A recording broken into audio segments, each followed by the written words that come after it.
जब समंदर ने हक को रास्ता दिया तो लगा कि अब राहत आ गई, मगर असली इम्तिहान तो अब शुरू हुआ था। बनी इस्राइल आजाद हो चुकी थी, वो जुल्म की जंजीरों से निकल आई थी। वो जो कभी फिरौन के महल में गुलामी करती थी, अब खुले रेगिस्तान में थी, आजाद लेकिन बेसब्र। मूसा अलैहिस्सलाम उन्हें तूर सिना की तरफ लेकर जा रहे थे, जहां अल्लाह उनसे कलाम करने वाला था। अल्लाह ताला कुरान में फरमाते हैं, और हमने मूसा से 30 रातों का वादा किया, फिर उसमें 10 और जोड़ दी। मूसा अलैहिस्सलाम ने अपनी कौम से कहा, मैं अपने रब से मिलने जा रहा हूं, तुम सब सब्र करना और अपने पीछे किसी को इलाही ना बना लेना। फिर वो निकल पड़े, दिल में नूर, आंखों में यकीन और लबों पर तस्बीह।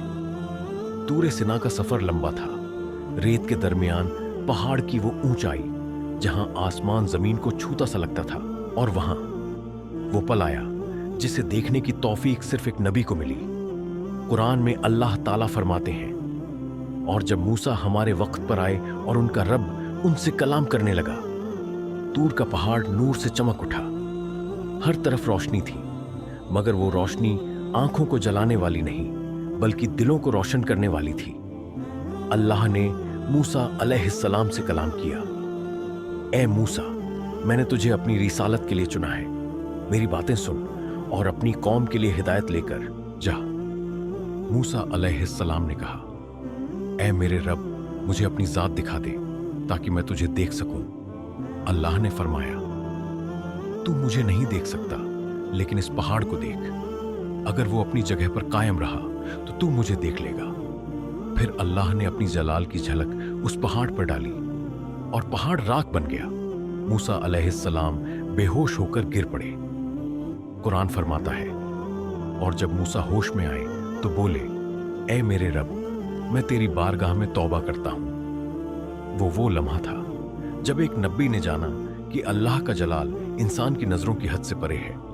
वो जात जिसे देखा नहीं जा सकता, बस महसूस किया जा सकता है, हर सांस, हर रूह में। मूसा अलैहिस्सलाम को तख्तियां दी गईं, वही तौरात की आयतें, और अल्लाह ने फरमाया, इन तख्तियों में हर बात का बयान है और हिदायत और रहमत उन लोगों के लिए है जो मुझसे डरते हैं। मूसा अलैहिस्सलाम ने वो तख्तियां संभाली और अपनी कौम की तरफ लौट पड़े, मगर लौटते वक्त जो मंजर देखा वो उनके दिल को हिला गया।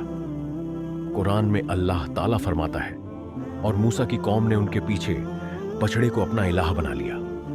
हां, वो कौम जिसने अभी अभी समंदर फटते देखा था, वो कौम जिसने फिरौन को डूबते देखा था, अब वही कौम एक बछड़े के सामने झुक रही थी। मूसा अलैहिस्सलाम का दिल टूट गया। उन्होंने गुस्से में तख्तियां फेंक दी। भाई हारून अलैहिस्सलाम की दाढ़ी पकड़ ली, क्यों नहीं रोका इन्हें? हारून अलैहिस्सलाम बोले, ए मेरे भाई, यह लोग मुझे कमजोर समझने लगे, मैं डर गया कि कहीं फूट न पड़ जाए।